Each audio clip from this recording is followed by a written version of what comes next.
Welcome to another edition of the SprintCarLimited.com Deep Dive presented by Dottie's Family Market in Dover, PA. Joining us on the show today is Central Pennsylvania car owner John Trone. Before we get to John, Dottie's Family Market in Dover, PA is your one-stop shop on the way to the races. They have fresh-made sandwiches and subs with all the fixins, perfect for a night at the racetrack. Dottie's has everything you need in one location, including a full-service deli, wide selection of groceries, and gas. If you're looking to dine in, head over to the Hive Coffee House and Cafe for a great sandwich. There's also a seasonal greenhouse on site, and coming soon is Dottie's Crab House, where you can dine in for fresh seafood and all-you-can-eat Maryland crabs. Head over to the corner of Canal and Bull Road in Dover, PA. Dottie's Family Market has you covered. Now here's John. John, welcome to the deep dive. It's a pleasure to have you on. Thanks, Jeremy. Same here. Thanks for inviting me. No problem.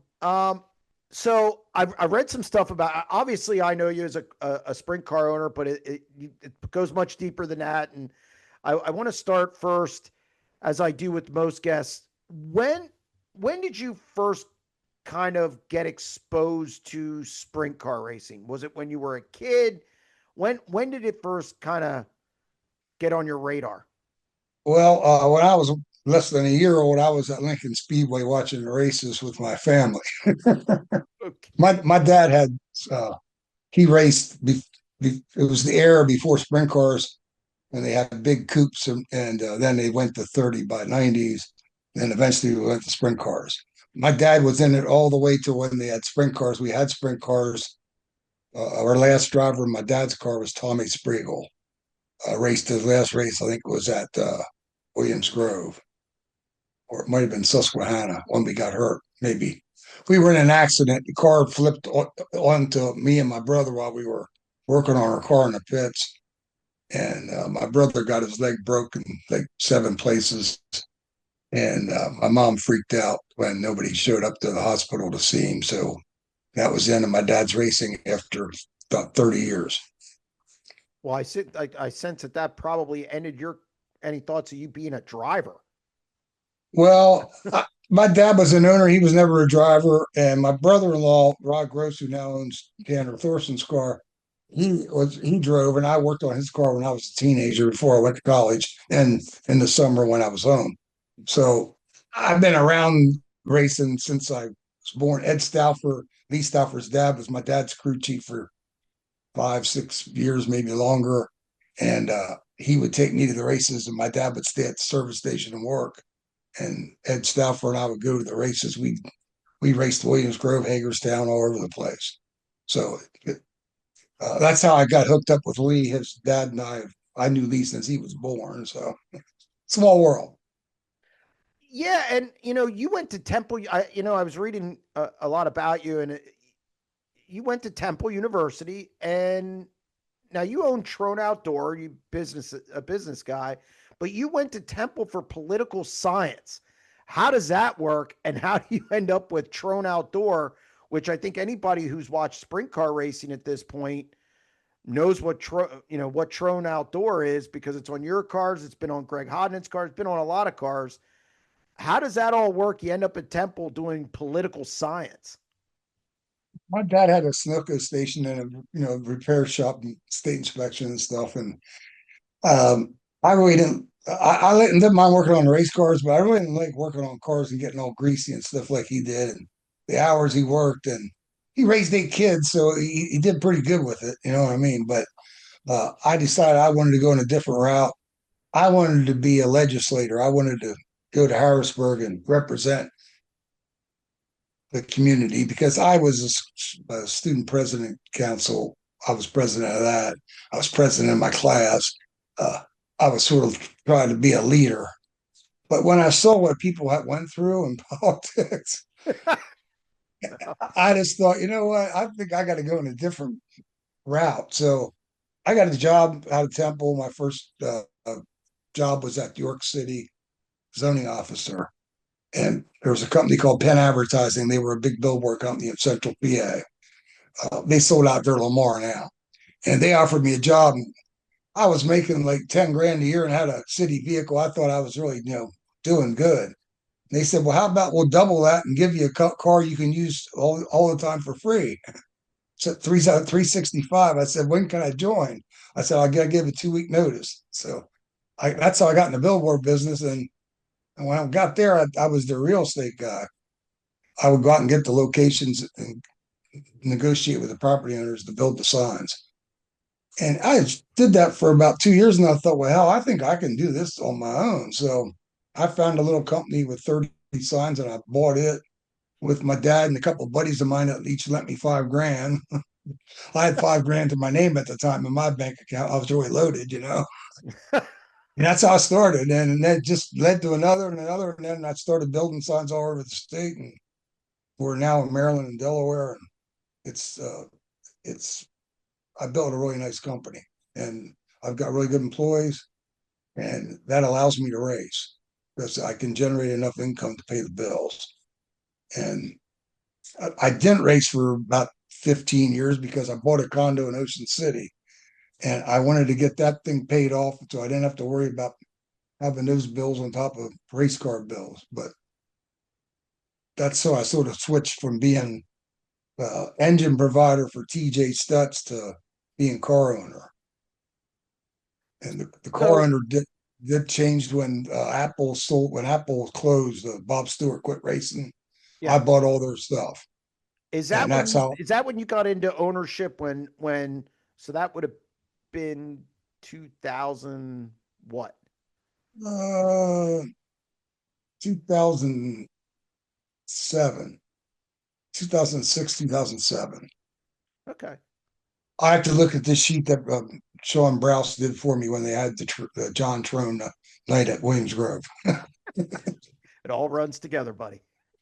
Well, he has my dad's stuff in the which I could. That's a whole nother page I could tell you about. But Bobby Hirsch was his best driver, and Johnny Mackison. They were like Danny Dietrich and Freddie Raymer. Like they were the two top guys at Williams Grove, and uh, we won a lot of races, and they won a lot. And he won a lot of races. Johnny Mackison's senior.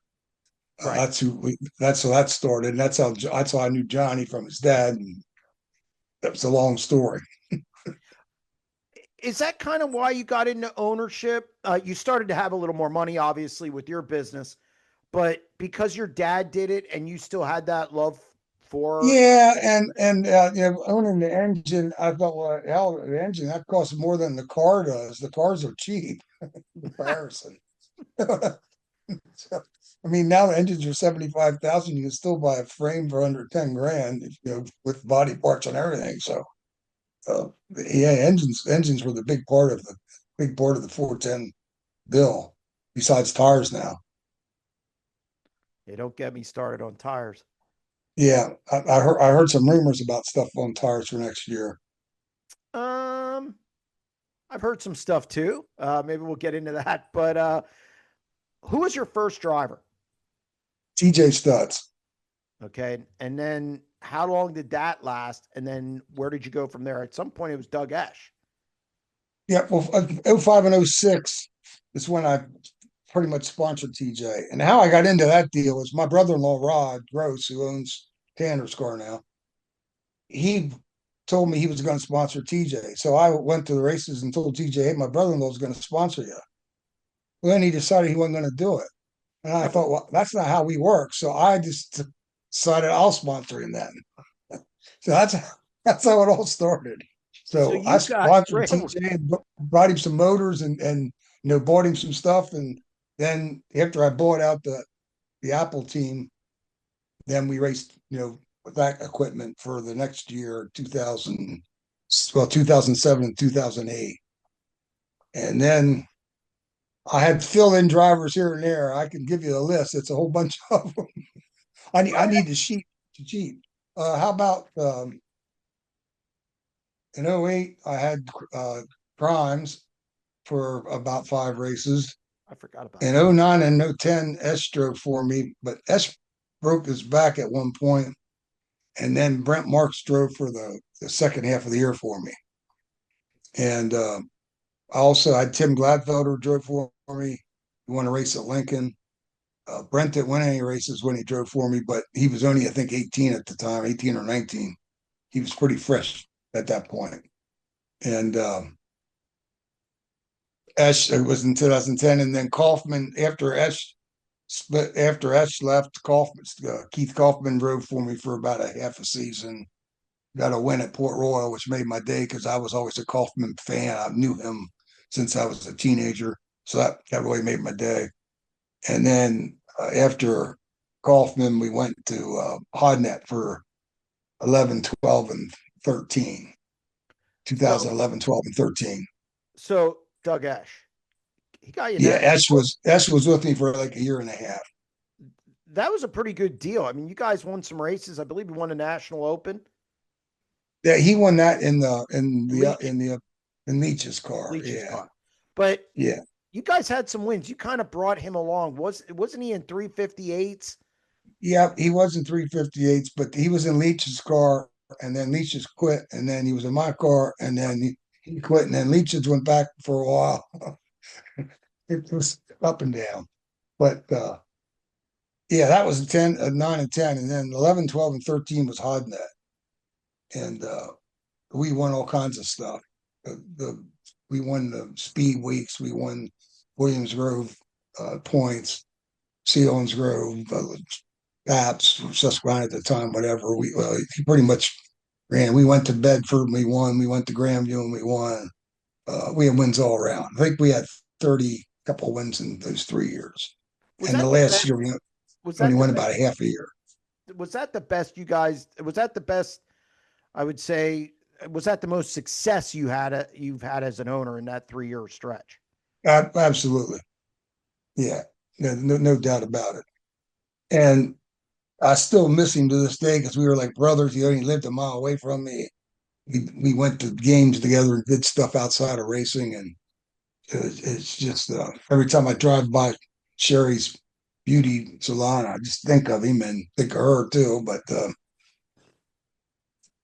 things have happened, and sometimes it's out of our control. Back to the Esh Kaufman. Did you field two cars at one point where you had them both in them? No, the only time I did that 2 car deal, I think, was with Cammy um, Okay. and Boggerman. Okay. That Because didn't that didn't last too long because it's tough trying to do 2 cars with one right, mechanic. right. The reason I ask is because Doug quit. I mean, Doug quit, I guess, or moved I on. quit like the third time. I told him, you can't quit the more. That's it. He quit once. I let him back, and then he quit again. I let him come back, and I said, no, it's not going to be a third time. How difficult? I mean, because you guys had success, you brought him up from the 358 ranks. He kind of got on the Central Pennsylvania stage, and what happened there? I mean, a lot of people are confused of what happened there. I know there's two sides, but what happened there that he kept quitting? I don't know. He quit and came back, and he quit back. It's just like we had issues with tires or fuel or crew chief back and forth. It worked good for a while, and it just didn't work after that. I don't know what happened. We were still friends, you know what I mean? It's like we talk, and his wife's great, and his kid, I like his son, and we get along. I mean, it wasn't a terrible breakaway. It just that he decided to go his way, and then that was that we went our way. Is that kind of what happened with Greg as well? Um, what was the story there? Because you guys were successful. You were one of the best teams in Central No, Pennsylvania. no Lee Stauber was getting burnt out, and he didn't really want to do a fourth year. My problem was my heart, and I at that time they told me that um, they didn't know if I'd have a month or a year. That's like 12 years ago, So I just told I didn't want to be full time racing and also being in the hospital all the time, stuff like that. That's what broke that arrangement up, and I was glad that he got in Mike's car. That was sort of I was hoping that Mike was going to put him in his car, and that worked out good for him until the misfortune. You know what I mean? but that had nothing to do with Mike's fault. You know what I mean? So, um, but no, and that was, I thought he had a place to go. It was the same way with Peck. When Peck drove for me, I didn't want to go racing full time on the All Stars. I knew that's what he was looking for. So I was hoping that Luke would hire him, and that all worked out. So I don't mind like getting guys and building them up and moving them up. That's all right. And that's sort of how it worked out with Cam Smith, and how it worked out with Dietz, with Chase. They all went their own separate ways, but we had some success. Uh, Cammy, we almost did at the Grove, but he didn't quite get to the checker flag. But he really impressed me last week when he won the race at the Grove. That was really, really a good night for him. It was, and I'll get to those guys in a minute. The heart thing came up, and when was that? 2012, 2013. Yeah, 2013. What? And you're still dealing with that now, and obviously Oh yeah. it's pretty serious. What is what was what were what, how did you find out about it, and what was the problem, or what is the problem? Well, if I go up steps, I'd start huffing and puffing, and I thought, something just didn't seem right. And I remember we were out at Knoxville with Greg and Sherry, and we were walking. They walked, and they got way ahead of me when they were going to the parking lot to get the car. And I was like, "Whoa, whoa, whoa!" I was hanging on the chain fence, trying not to fall down. Uh, I just couldn't go anymore. Now, they had me on some pills that seemed to work for a while, but then didn't work. But then they got me straightened out for a while. I was good for about 8 years, and then all of a sudden the pills didn't work, and they said, well, your heart's getting worse and worse, and my pump is my problem. So that's why I have this fusion machine. It actually puts medicine directly in this PICC line into my heart, and that makes the pump work better. So I feel good right now. You wouldn't know that I was, on the heart transplant list and could die at any moment. What I mean, so life's a little different right now. For me, because I don't know how long I'm going to be here. Well, And I had that misfortune of going down for the open heart surgery. They called me, with rushed down there, was ready to go on the operating table when they came in and said, sorry, but I think that heart was compromised and we can't do it. yeah, this So happened a couple weeks ago, didn't it? You yeah, were like three ready to weeks go, you ago. were prepped, you're on the table, and then the heart you were supposed to receive was compromised. Did they say what was wrong with They it? said they thought it was on ice too long, but the surgeon actually called me about 15 minutes after they told me it wasn't going to happen, and apologized and just said he wasn't comfortable with it. And I said, well, I really appreciate you calling me personally, because a lot of times you don't get to talk to the guy that's going to actually do it. And I said, things happen for a reason. I said, maybe God was looking down on me. I said, I sure as hell don't need two bad hearts. I already got one bad one. You know what I mean? Well, And that's how I keep myself from going crazy about, because it's a most people say, well, how can you handle it in your head? I said, well, I just took it like, hey, things happen for a reason. And I'm over it. It's okay with me. I'm just waiting for the next one. I hope it's better than the first one. it's amazing to me because I've talked to you numerous times over the last probably 4 years about this, and privately, and I've often wondered the same thing. I mean, you're on the table, like this is gonna happen, and then it's Oh yeah, I was all yanked prepped. away. They took the X-ray machine was in. They had me sign for anesthesia, saying you could die. They had me sign for the fusion of blood. I said, they said you might need a blood infusion. I said, no shit, I'm getting a heart transplant.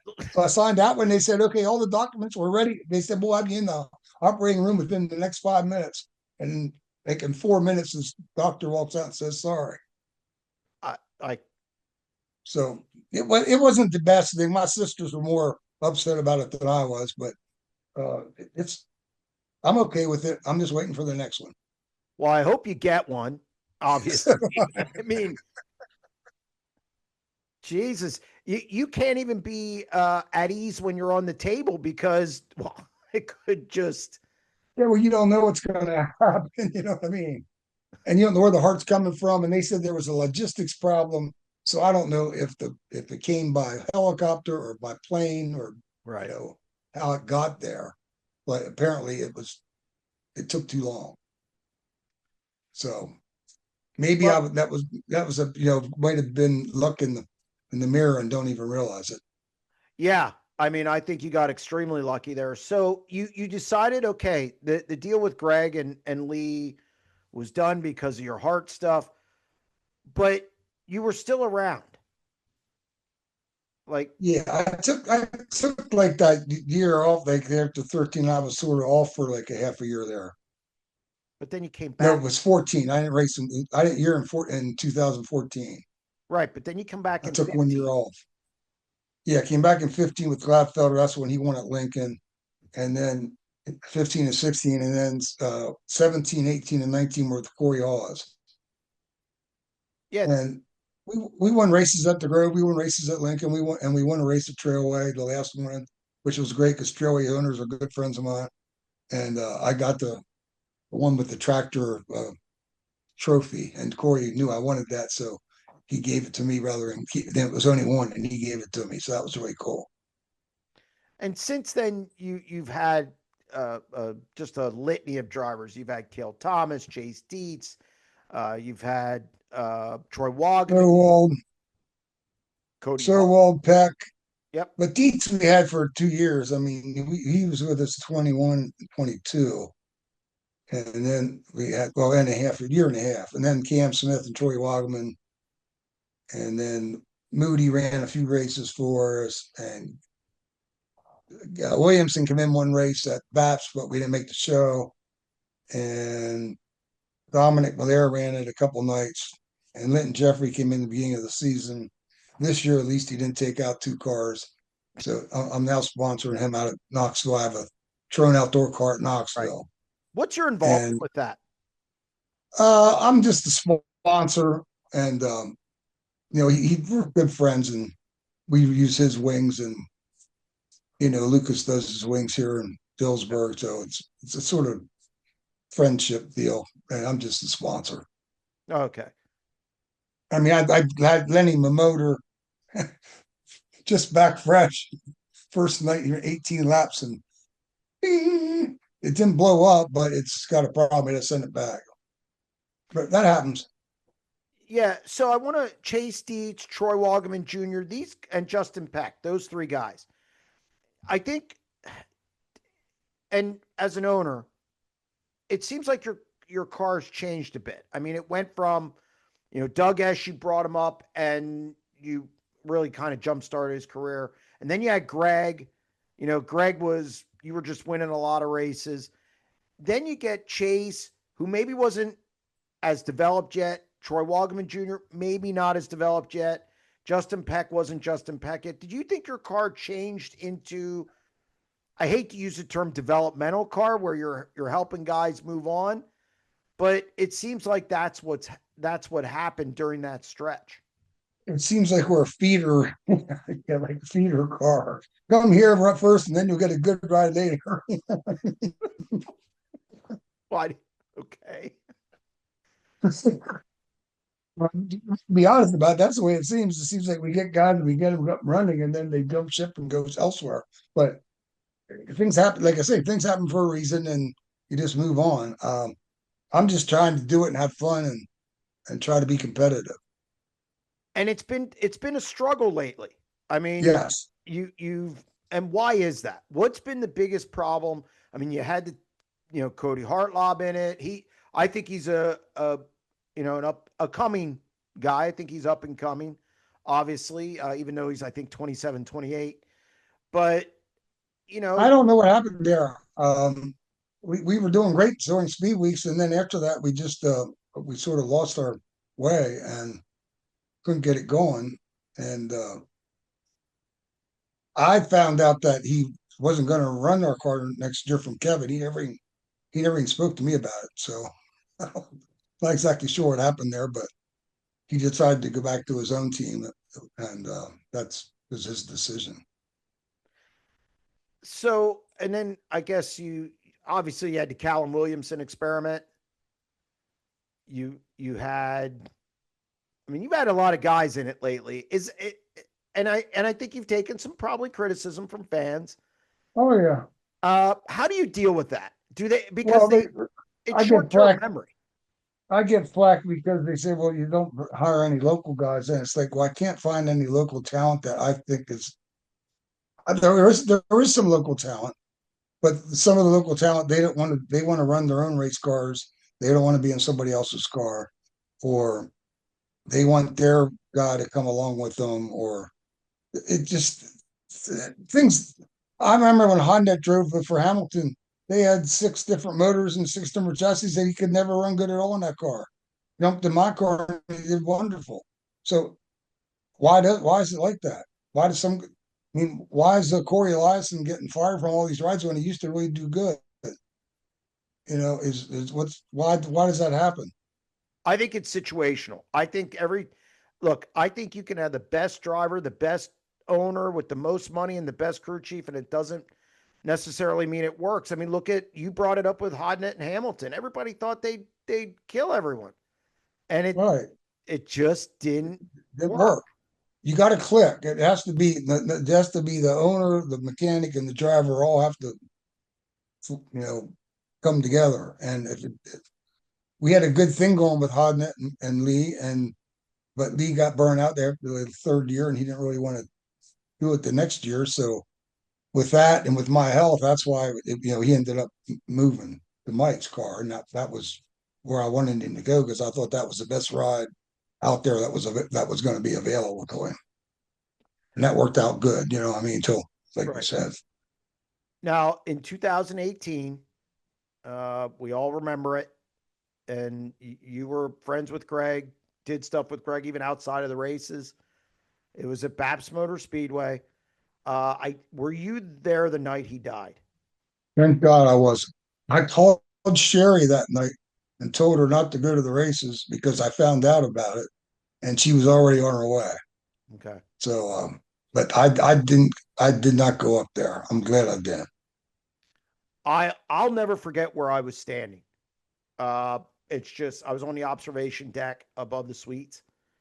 I'll never forget the night. I know Colton Gauss, the general manager, was devastated. He actually stayed at my apartment for a few days. Didn't go back to the track. What was that whole experience like for you? Because you weren't just an owner. I mean, you again, you did stuff with him outside of racing. Yeah, well, it was hard on all of us, and I went with Sherry and Greg's mom to the funeral home with them too because they wanted me to. They asked if I'd go along, and I said, Sure." I mean, to be honest, I really didn't want to, but they needed somebody, be with them, and so I went. And unfortunately, I had to do that for my mom and my sister over the last few years, so I'm sort of getting used to it. But at that time, it was really I don't know how to explain it. It was tough. But what Greg's mom told me about Greg, she said, thank God that he passed away because he wouldn't have been able to survive. He had all this, it just busted him up. Yeah, It was bad. It was bad. You know what I mean? yeah, no. So yeah, I mean, I'm really close to her. Greg's mom was wonderful. Jean, she's a great person. And Sherry, I love her.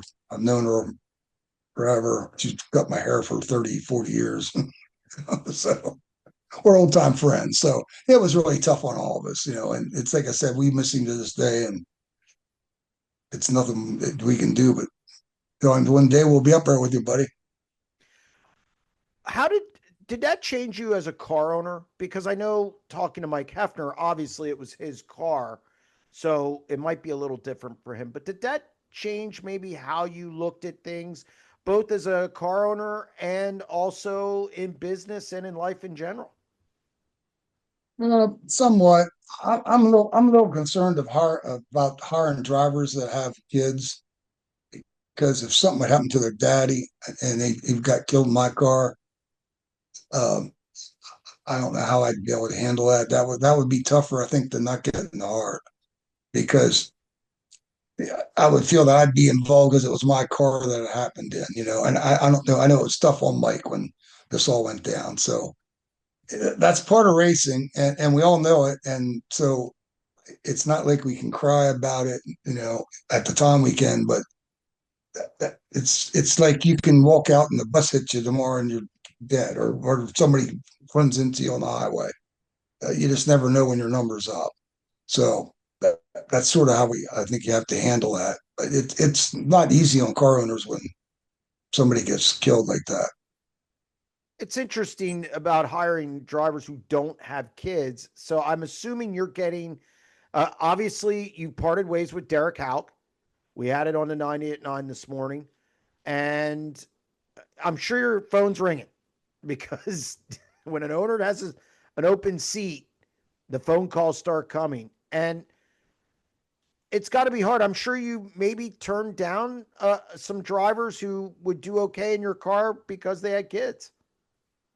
Well, there's a few drivers that have interested in driving the car, and I just told them I don't know what I'm doing yet, but because I don't want to just say no because this or that. But it does concern me when you have whether you have one kid or five kids. You know what I mean?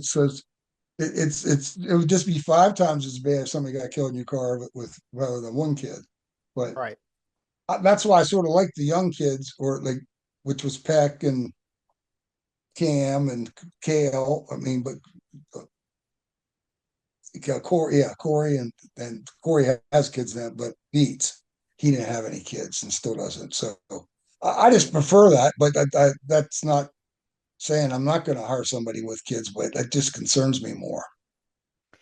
Is it getting tougher to hire drivers? Is it getting tougher for to find guys who, let's face it, you and I talked a couple minutes ago about situations and how they have to work. You have Kevin Fry, and Kevin Fry's your crew chief, which I mean some people obviously have opinions of Kevin. Why do you have Kevin Fry? What is it about Kevin that keeps him with your team? Well, we've been friends for 25 years, and I used to sponsor him when he raced, and he raced Knoxville quite a bit. But in Florida, when he raced, I sponsored him, and we'd stay in the same condo down at Daytona, and we've been friends for all this time. So he's one of my best friends. And obviously, drivers, I'm sure you've had some call and say, "Oh, I want this crew chief, that crew chief," which I always believe you hire the crew chief first. I just do because they run your team. They are making the decisions day to day. A lot of them drive the rig, all that stuff. But Yeah, I can't be at the race car shop. I mean, I'm at the office and out meeting customers and doing other stuff with real estate. And now I have a lot of issues. I'm at the hospital or I'm getting doctor appointments and physicals and stuff done. So I have too much going on that I couldn't run the race team, run Trone outdoor advertising, and run my real estate business all at the same time. I mean, it'd be too much for me. So Kevin, he buys the parts. I get the bills. I approve them, but he buys everything. He pretty much does everything. The fuel and not. I used to do some of that stuff. I'd let him do it all because he's there all the time working on the car, and I'm not. so what's the plan moving forward? Where are you at now and how's this hiring process? Because you're not going to give up racing. You're not going to give up your car. You've said that.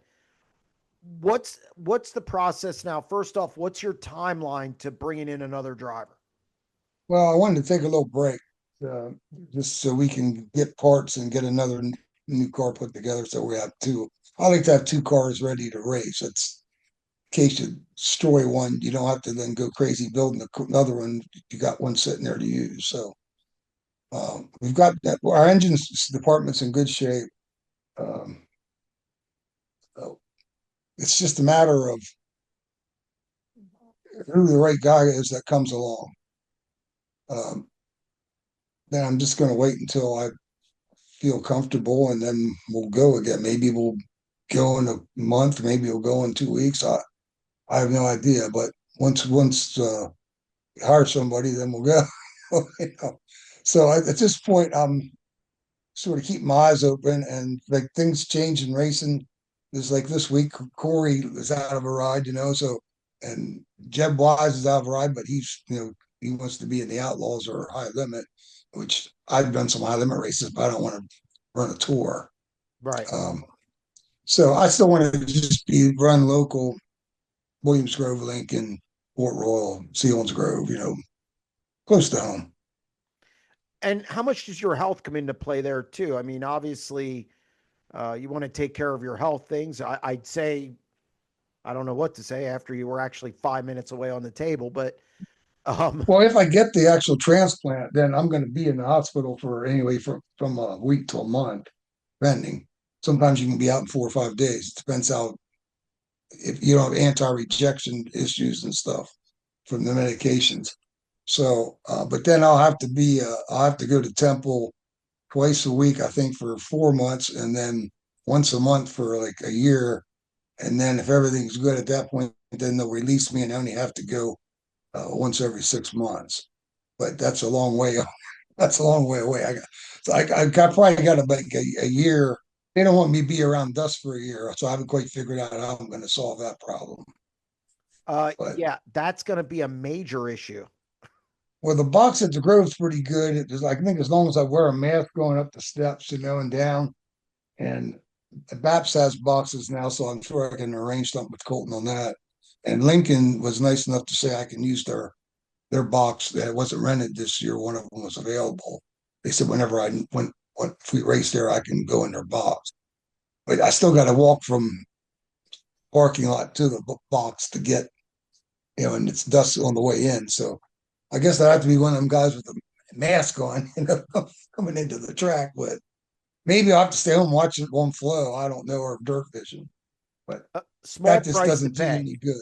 That's hard to take when you're used to being there live.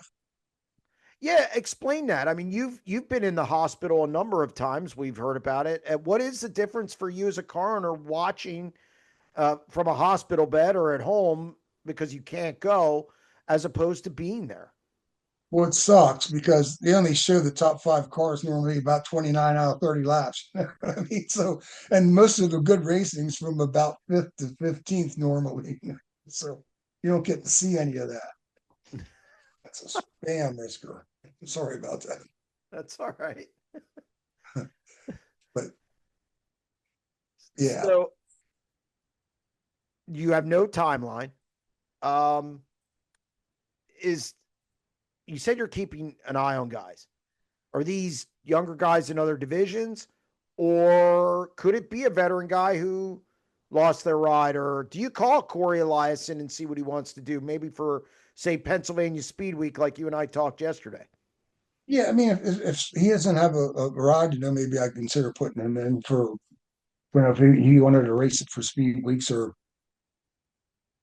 a couple of weeks or run it until he finds something else or uh, but I'm sort of more looking for a longer term. I'm tired of these short term deals. I want to get a longer term deal. How much stress is that? When you're going through driver after driver, I mean, it almost, and fans, and look, fans and some media are unmerciful about it. They call you a penalty box, they call you this. And obviously, you have the online stuff because now everybody has an opinion on social Oh media. yeah. Is that tough to take? How stressful is that for you? Well, I do turn that off. I usually don't even see that stuff. But uh, Gary Half's a really nice guy. His brother's a really good guy. His mom and dad, I mean, I really like them. But it's one of them. It just didn't seem like it knitted right. It just didn't work. So I mean, I'm not happy about it, but it's just one of those deals that we sort of gonna have to part ways. Oh, with Derek. You mean with Yeah, Derek? Yeah, with Derek. yeah. I mean, it's tough whenever it happens. And like I said, when Cody left, he didn't even let me know. He told Kevin, but I mean, Kevin told me, so I guess that was good enough. You know what I mean? I thought he would What have talked to me, but I compare? thought things were fine. I didn't know we had an issue. Oh, okay. Well, and But I but guess they that. but they ran out of money when they wrecked their cars up the year before, so maybe they got enough money, that they can run full time this year. But they're not running that many races. No, it is spotty. Compare owning a car now to back when you had Doug Ash, Keith Kaufman, and Hodnett. What's the difference? Well, the tire prices are the big difference. Engine prices. The purses don't get. I mean, if you look at the purse out in Knoxville, they pay 1,000 to start a regular night. Um, I think I think we finished seventh out there this week. And I think it was $2,000. It's not bad. You know what I mean? They have a fabulous purse out there just for a regular Saturday night. But I mean, the Grove bumped theirs up a little because Sealands Grove, that sort of helped to get the Groves up a little bit. Lincoln's purse is not good, and their stands aren't good either as far as fans. They're not getting good crowds anymore. I don't know what's going on there. But I don't know where we're going with that. No, I was just gonna say, just from the standpoint of owning the car, is it tougher now? Yeah. Yeah, it's more expensive than it was before. There's no doubt about it. I mean, everything costs more, but the purses didn't increase. Say if the engine cost went from 60,000 to 75,000, well, the purse didn't go from 15,000 to 25,000. You know, I mean, it didn't keep Right. up with what the expenses are. And tires, in the old days when we had deals with the tire companies and they give us like 15, 20 tires free a year. Now we get none because Speedway took that money and they put it in their points fund, except there's no points. The points fund got worse instead of better. They're not good. I mean, we don't run for points anywhere because it doesn't pay anything except Williams Grove. And theirs isn't as much as it used to be. So, I think running for points is useless money wise. Yeah, no, I totally agree. I don't know why we just don't combine them all into the hose heads deal and pick 40 races, and that's your point fund. That That would be a good idea. Yeah. Well, every once in a There, while I have one. yeah. Well, there's too many races for the little guys that even compete in that thing. You know what I mean? Right, right. It's No, going to be your top 10 money cars are probably going to be your top 10 finishers. If you look at the end of the year, you see it'll be pretty close to that. There might be one or two stragglers that gets in there, but it's normally the money cars.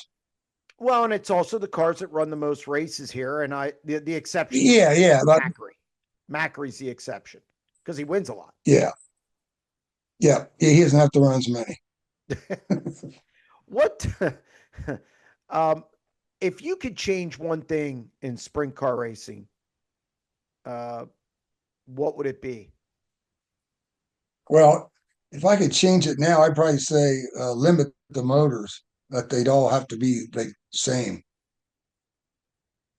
or like a or go to 360s or something that you can that they do more checking of, and that so everybody's all, sort of in the same category. Because now it's like, well, I mean, I've got some good motors, but some of mine are old, and then these guys got the newer. The newer is always better, pretty much. You know what I mean? So, 75,000, $80,000 motors. That's pretty tough for most guys to buy more than one a year, or if they can even afford one a year without some sponsorship help. So I think sponsorship is the key now. Is if you want to have a good race team, you need to go out there and hustle and try to get some good sponsors, which I have none at this point. So I'm not out there hustling too hard. But I can do the best I can with what we got. If we got a driver that brings something with him, that's a plus, But that's not necessarily a requirement. Depends on who the driver is and how much interested in I am in him. He might not bring anything, but I mean, it has to work with both parties. So it's not the easiest thing to find the driver these days. No, and I think the mentality of the driver is different than it used to be as well. Yeah, that's different. It's different now, and a lot of the guys now they just want to run one night a week and stuff like that too, which makes sense if you're owning your own cars because that's probably all you can afford. I can see why Lincoln has their car Saturday night, Ford has theirs. Right. And when they race against each other, it doesn't matter because you don't get any of the other two or three cars from each track is the most they get each way. Sure. Sure. So yeah, I don't know what's best there, but I'm just out there looking, and if I find the right guy, hopefully we can make it work and try to keep somebody around for a while. Do you keep a list? And what's look with the ideal person where you at least have them for because you haven't had a guy for like 5 years. I mean, you're still. I mean, even with your heart thing coming up at the end of the Greg deal and Lee being burned out with Corey Haas. Corey Haas, I thought did a decent job in your car. Well, that lasted 3 years. So that was a good. That when Corey and I and the family we got along good, but he was just ready to. Heck, he wasn't ready to race. We just called it quits at that point. So I mean, that was a mutual decision there. It wasn't any problem or anything. But he wants to get his son going, so Yes. that is what they're working on now. So you would like to find a guy who's maybe even the last driver you have, where you can build something and have a good organization and keep that driver there. Well, yeah, I thought that's what we were going to be doing with Chase, but he decided he wanted to have his own team. And then, when he got offered the rod, I don't blame him for bailing from his own team and going to that deal because he's got a lot more wherewithal and a lot more engines and a lot more cars. And he's got a good mechanic. I mean, that was a really good deal, I think, for them. No, absolutely, absolutely. Do you have anybody on your radar?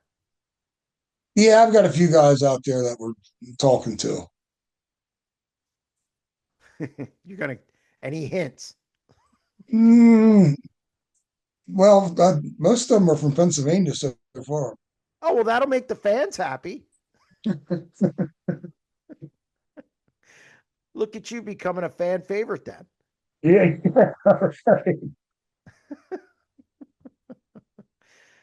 You know, so where are you with this heart thing?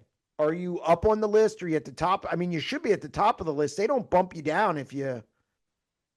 Well, I was shocked when I got the call, but now I assume because of that they would try to keep me on the up on the list. But what happens is I go in for every month for a heart cath where they go in through my neck and they go in your heart and they find out what the pressures are in your heart. And then that determines how bad you are. And I was getting worse, but the last time they said I was borderline of being admitted to the hospital. If you get to the point where they admit me in the hospital, then I'm like on the immediate list because they're thinking I'm not going to make it. So I hate to say it, but if I could get worse, I'd probably get a heart sooner. Right now, I'm doing pretty good. So I guess they figure, screw it, he's doing pretty good. We're just going to give the hearts to somebody else. They don't tell you, they don't give you any info about. There's no thing like you're second on the list or you're 50th on the list. They don't tell you. But So you could obviously, I get a must be call any pretty day. far up, or I wouldn't have got the first heart that screwed up. So you could get a Sorry. call any day. Oh, yeah, I could get a call this afternoon. Yeah, they said it could be 2 days, it could be 6 months. They don't know because unfortunately, somebody has to die for me to get a heart. You know what I mean? So somebody has to be in an accident or getting shooting, and then they have to check the heart. It has to be the same blood type. It has to be my similar height and similar weight. Oh, It's really complicated. so every time the So they phone don't. rings, do you kind of jump?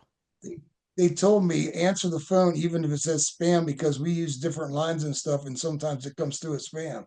So now I got to answer all these damn spam calls. Oh my And you God. answer them half the time, nobody's there, and then every time I get that call, they call it, maybe it's them. Then I got a call today from them. Well, they're changing my morphine. That's my blood thinner. They're making it thick. Getting more. They're raising the level. So I go through that kind of stuff. And they call and then they tell me I got to do this and do that. I'm on so many pills, you won't believe it. Um, But I'm alive. are you? How old are you now? 67. I'll be 68 in August. And are and I hate that. Are you afraid you don't get that call? And God Well, forbid. so far, as long as I can survive on this, but they said once this where they come on to get in 0.25, and they said they can go to 0.50 or point 0.1. So I have more levels of this medication, Millerone, I'm on. It's wonderful stuff because I was really bad. Everybody says I look a lot better, I feel better, and I can go up and down the steps and walk up and down, take the dogs for walks about a half a mile a day, and I'm doing good now. So I just don't know how long I'm going to be good. You know what I mean? So I'm hoping I get the heart transplant sooner than later. Yeah, so do I. How long do you now, heart and health aside, how long do you see yourself being an owner? You said, I mean, it seems like it's changed a little bit. You always did it for fun, but it was more serious. Like when you have Greg, it's more of a money making proposition than say now. How long do you want to do this? Well, I've got two employees, three employees have been with me over 25 years, around 25 years. And I was thought about selling the company, but if I sell the company, then they're out of a job, and the other company that I sell it to, they're not going to keep them, and because they don't need another bookkeeper, and they don't need another secretary, and they don't need another district manager. They already got one, you know. So I thought, well, I just decided in my will that the company is going to stay. That my niece is going to have to run the company, and they're going to keep the company going. So now, with that in mind, I can keep my racing going. So I'm going to plan on racing until I really get the shits of it. You know what I mean? But maybe when the fans get too loud, I'm telling you, don't come back to the races. Maybe I won't come back. I don't know. But at this point, that doesn't phase me a bit. I sort of like it. I think it stir them up. You know, they need that. If I could find somebody from the outside that would be a really a good runner, I'd love to bring him in here and win some races. But Like an got to do Aaron what you. Reitzel. Well, yeah, I think that would really stir things up. Yeah. Maybe like a Brad Sweet, the way he talks to the fans of Port Royal. Okay. I see what you're saying. You know, how does he agitate? I mean, that pisses me off when he talks to people like that. I don't think What, that's the way he should. But he runs a series. That's his series. He shouldn't be talking to the fans like that. what did he say? Well, he basically says that Pennsylvania is a bunch of yo-hos. You know, Oh yeah, yeah. When he said they asked him the question of hotspot or I don't know, as the case, it's certainly not Pennsylvania. right? He always downgrades Pennsylvania like we're a bunch of we're a bunch of hillbillies or something. No. And I thought, well, you're just the guy sucking up the money out of your own deal. So, I doesn't, I'm not a real fan. Well, that's it's understandable. Um, where are If you he at? didn't race in it, I think it would be okay. But when you race in your own deal, that's like you Yeah. got your finger in the cookie jar, I think. Yeah, a lot of people don't like that. I'm one of them. I'm split. I mean, look, I don't like it. I'm not going to say I like it, but I also understand that it's done some things for sprint car racing that wouldn't have been done if he didn't do it. Absolutely. So it's I can't deny that. yeah. So while I'm in your camp, I'm in their camp as well. So Yeah, I got you. I'm kind of riding the Well, I mean, fence. I support them. I'll race their races. I don't care, you know what I mean? But it's just, I don't think that he's like the leader of the group. You shouldn't be talking to your people that are paying to get in here so this place can pay 100,000 to win. You know what I mean? Sure. I thought that was a little. I thought that was rude. Put it that way. Yeah. No. No. I would tend to agree with that. You've seen a lot in Central Pennsylvania, and why can't these tracks just get along and get on the same page and work together? Have you ever? Because you have a pretty good relationship with every track. It's been it's crazy. It seems like they never can work. That why would Lincoln run against Port Royal that night, and then Lincoln, they got no people, so they lost their ass. You know, I mean, it's like they should have took the night off or ran some, just run 358s and late models or something. And I think there's too many races anyway, to be honest, in Central PA. But when you run against each other like that, that's really not good for anybody. I don't think. You know, Port Royal had a good crowd, but it wasn't until he sold out. I thought it would have been better, to be honest. But I mean, it was a good crowd. The infield was pretty packed. But Yeah, when they they made showed the some shot money. in the grandstand and the first, the going into the one, it was the whole. There was a bunch of empty seats. I was surprised.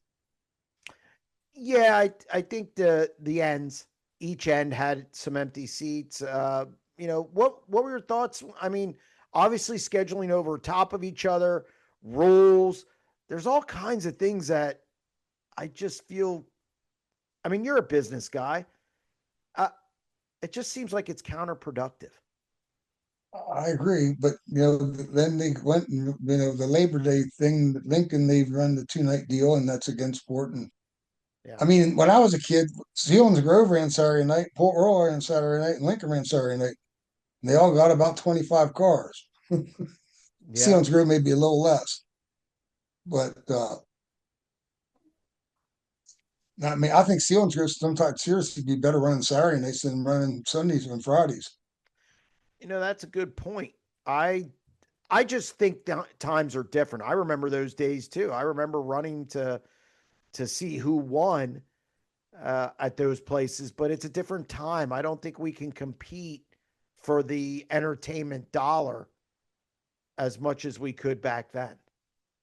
Well, the problem with sprint car racing is it's a bunch of old farts that come watch the races.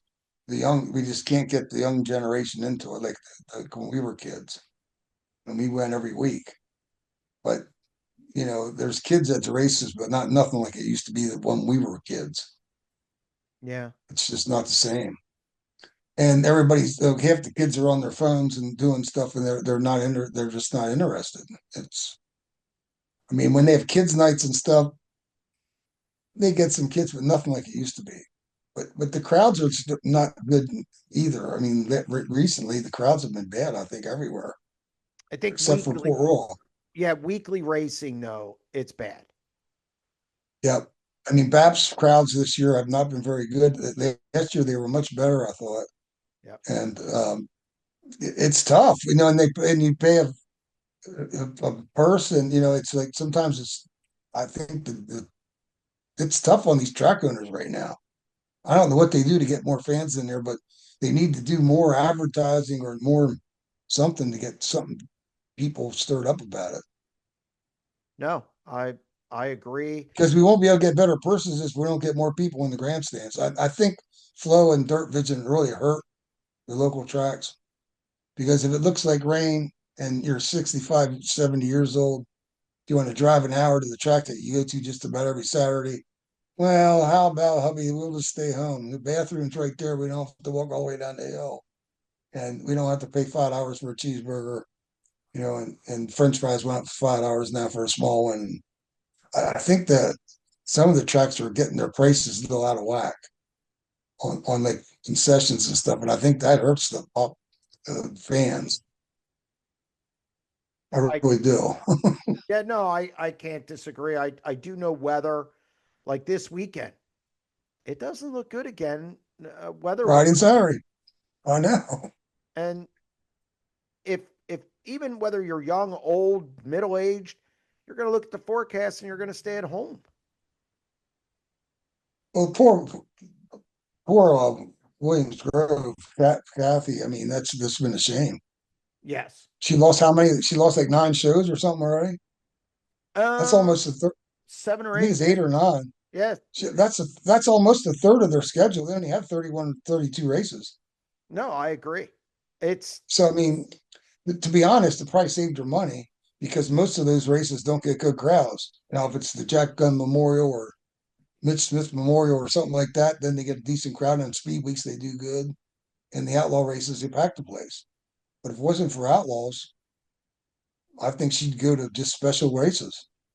I would go to special races anyway. Well, the problem with that is, and you give up your one of your nights, you know what I mean, or two of your nights, or three of your nights, or whatever, and that's what they fight about. Can't, that's why the owners should do that. Say, we'll take off on that. You can run that night. You know what I mean? Well, the bottom line is I'm not losing money. So I don't care if somebody else runs that night. If it's a night that I lose money, why would I run? Well, I don't disagree, but that's not the philosophy they have. Well, You know what I mean? we solved that. Yeah, I mean, we could talk about that till the sky caves in, you know what I mean? But I don't think we're going to get anywhere. No, I don't either. But I don't John, know Sealands Grove. I wish them well. I really do, but yep, they've got their problem is they need to demolish the grandstand and put one in there that holds people because that thing is it wastes space so much that when they do get good crowds, there's nowhere to sit. You know what I mean? It fills up because those seats are that wide. They're like 5 feet wide. right, right.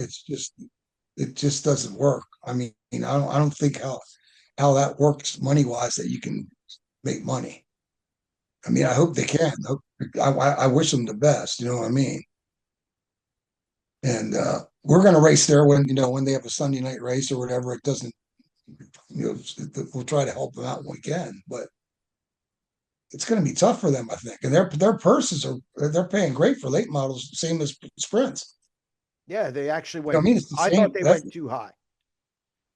well, I think too for fans that they get, Yes, but everybody has an opinion, right? that we do. Last thing, John. Last thing, John. Did you try buy Trailway? No, Okay. I tried to buy Lincoln a few years back when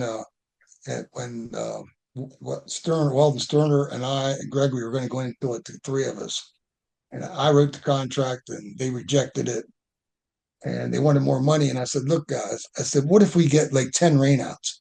I said, how are we going to pay the bills? Well, that'll never happen. Well, ask Kathy Hughes how much if 10 rainouts are going to be for her. You know what I mean? It's hard to pay the bills if we don't have money coming in. So I got out of the deal, and then they bought it and they put the concrete walls in, which was terrible around the speedway, but they also put the concrete grandstand in. But yeah, I'm glad I stayed out of that deal. No, you were Right smart. now, I don't know if I want to own a racetrack because I'm telling you, it's fans. They're Right. just not showing up. I don't know why. Oh no, it's not unless you're Eldora, Knoxville. Uh, no, you don't want to own a racetrack. Plus, Jesus, John, you have enough going on with your health issues. I don't want to. Oh, Don't yeah, I want know, to add to it. but Knoxville, even though on the regular Saturday night, they don't get a big Right. crowd either. No, but they have the Nothing nationals. compared to what they get in the nationals, but Yeah. it really looks bad when you have that bigger grandstand and it looks like there's nobody in it. That might still be 2,000 people. You know what I mean? Because it holds what 30,000 or something, 35,000. So Yeah. It's anyway, they live off the nationals. There's no doubt yeah, about that. absolutely. But well, John, I want to thank you for coming on. It was a pleasure having you on. I appreciate you taking time out. I know I'm glad you're feeling a little better, and hopefully that Feel, continues. feeling good. I'll see you at the races. Yes, you will. And again, I wish you the best getting a heart, I appreciate that. and also where they can follow through with it. You know where you live. Yeah, yeah. I don't want to get another false alarm. Oh, jeez, I can't imagine that. I just can't. Yeah. Well, I'm like I said, I've been pretty good. That's everybody says to me, I can't believe you did it. It's like I'm handling it. It's okay. Well, John, It'll be again, all right. I appreciate you coming on and look forward to seeing you at the track. Sounds good. Thanks, Jeremy. Thank you. Have a good one. That's going to wrap up another edition of the SprintCarLimited.com deep dive presented by Dottie's Family Market in Dover, PA. Thank you to John Trone for joining the show. Much appreciated.